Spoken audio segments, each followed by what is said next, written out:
Bonjour. So, les adjectifs. Once again, we're working on adjectifs. But this time, les adjectifs ne viennent pas se placer après le nom. They don't come after the noun.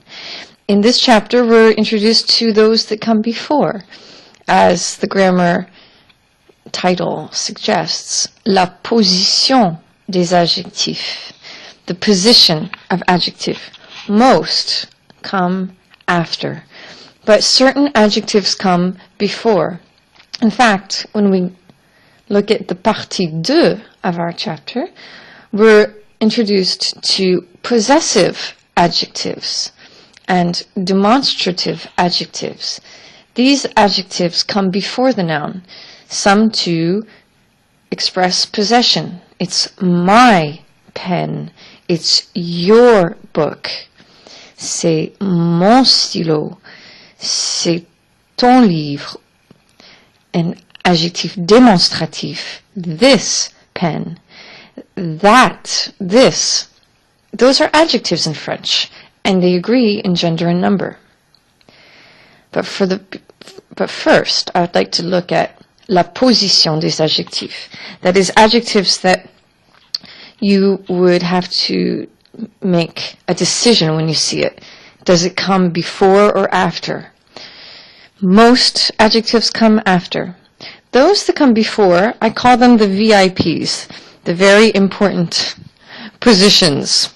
They tend to be shorter.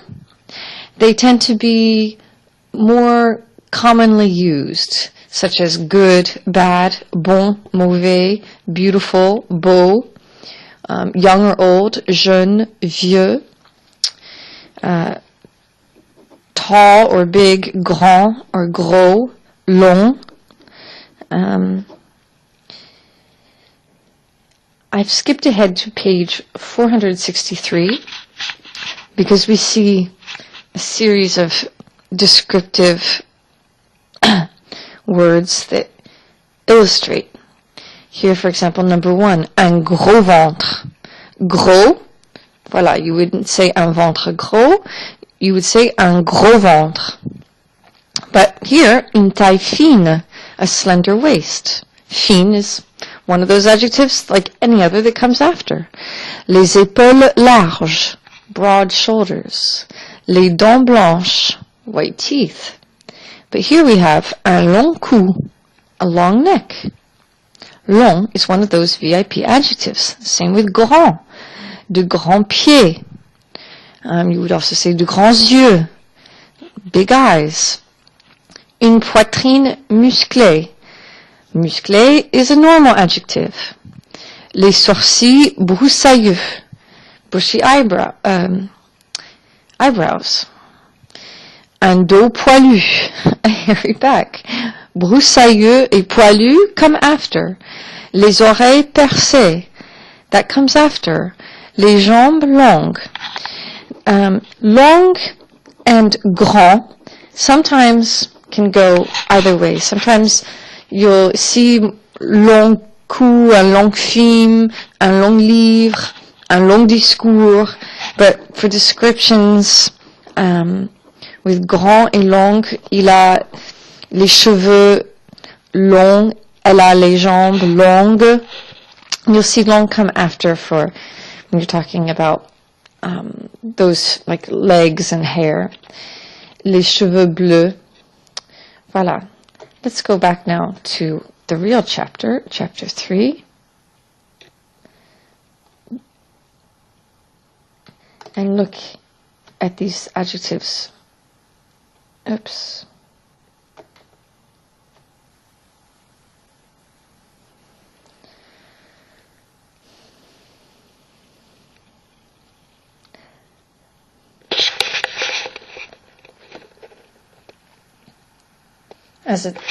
You see, it's called les adjectifs prénominaux. So you see this noun, nom, prénominaux, before the noun. And they remind you, once again, most adjectives come after, such as Claire est une femme intelligente, Abia a les cheveux noirs. And then some of them, like petit. C'est un petit quartier. C'est un grand quartier. C'est un joli quartier. C'est un bon quartier. C'est un mauvais quartier. C'est un jeune homme. Those come before. And of course they have their masculine and feminine. The feminine would be c'est une petite ville. C'est une grande ville. C'est une jolie ville. C'est une bonne ville. C'est une mauvaise ville. C'est une jeune femme. Words like grand have different meanings, whether they're placed before or after. If you say c'est un homme grand, your meaning is a tall man.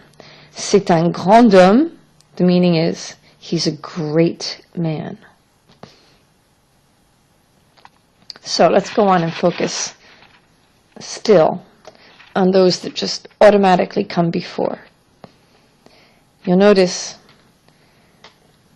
there are 3 of these VIP comes before the noun. There are 3 VIP.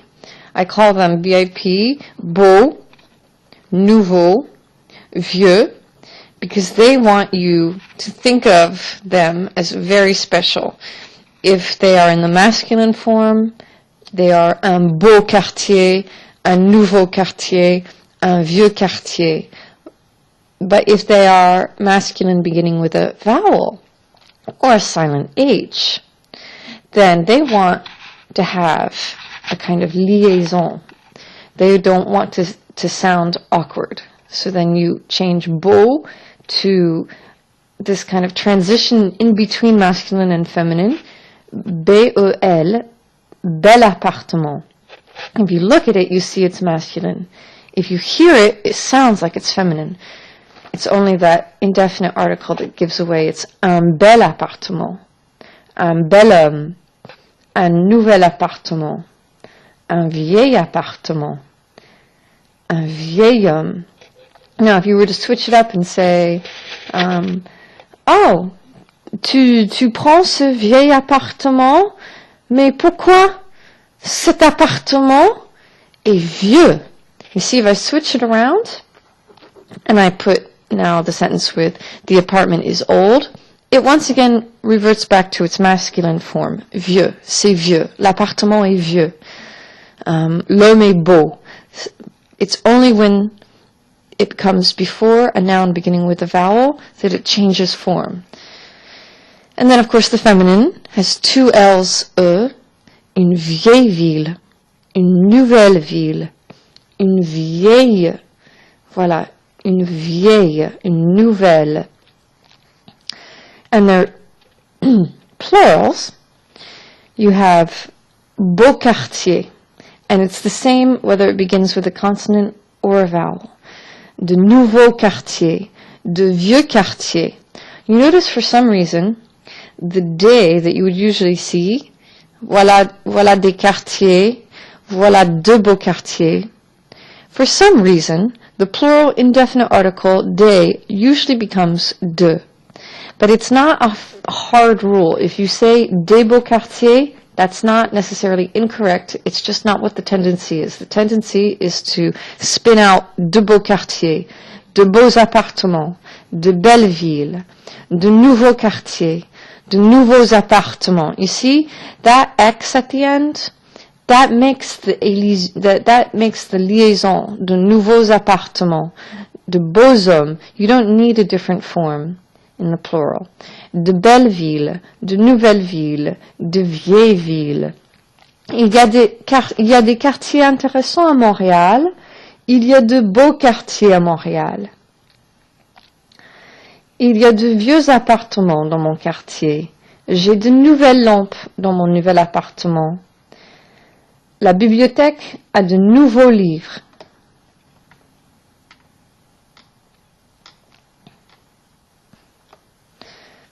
So, as you work through, you're going to do this activity. Quel dessin? Vous allez entendre une description d'un dessin. Écoutez bien la description et choisissez le bon dessin. So you're listening for the different forms of these adjectives that you've just been introduced to as you work through. And I particularly think that this is a great activity. Voici encore des descriptions de dessins. Regardez bien les adjectifs pour déterminer le bon objet dans le dessin. So here you are, you start walking through. Il y a une vieille, and then of course, the one you're going to choose is the one that's feminine. So I look, appartement, c'est masculin. Maison, ça c'est féminin. Et quartier, c'est masculin. Donc il y a une vieille maison. Ce sont de nouvelles, non, it can't be instrument de musique, au quartier, parce que ce sont deux mots masculins. Ce sont de nouvelles fenêtres. C'est un nouvel, okay, now I'm looking for something that's masculine, such as professor, but also beginning with a vowel. Ah, appartement. C'est un nouvel appartement. Ce sont de beaux, now I'm looking for anything that's masculine and plural. So it can't be femme. There I would say, ce sont de belles femmes. Ce sont de beaux hommes. C'est un vieux, I can't say ordinateur because that begins with a vowel. C'est un, and I can't say homme because that's a silent H. So I go for tableau because it's masculin. C'est un vieux tableau. C'est un vieil ordinateur. Ce sont de vieux amis. Ce sont de nouveaux amis. If it was étudiante, it would be de nouvelles étudiantes. Same with chaises. Ce sont de nouvelles chaises. You continue doing this type of activity. With H, dans la maison de votre famille, les objets sont-ils pour la plupart vieux ou nouveaux? Complétez les phrases suivantes avec la forme appropriée de l'adjectif nouveau ou vieux. And for this activity, I suggest you first go back and write out the different variations. Feel it as you write them out. Feel nouveau, nouvelle avec un L, nouvelle avec deux L, E, nouveau avec un X, nouveau avec un X, peu importe si ça commence par une voyelle ou une consonne, et puis nouvelle pour le féminin pluriel. Et puis, vous essayez de faire activité H à l'écrit sans regarder le tableau dans la leçon de grammaire. Allez, bon courage!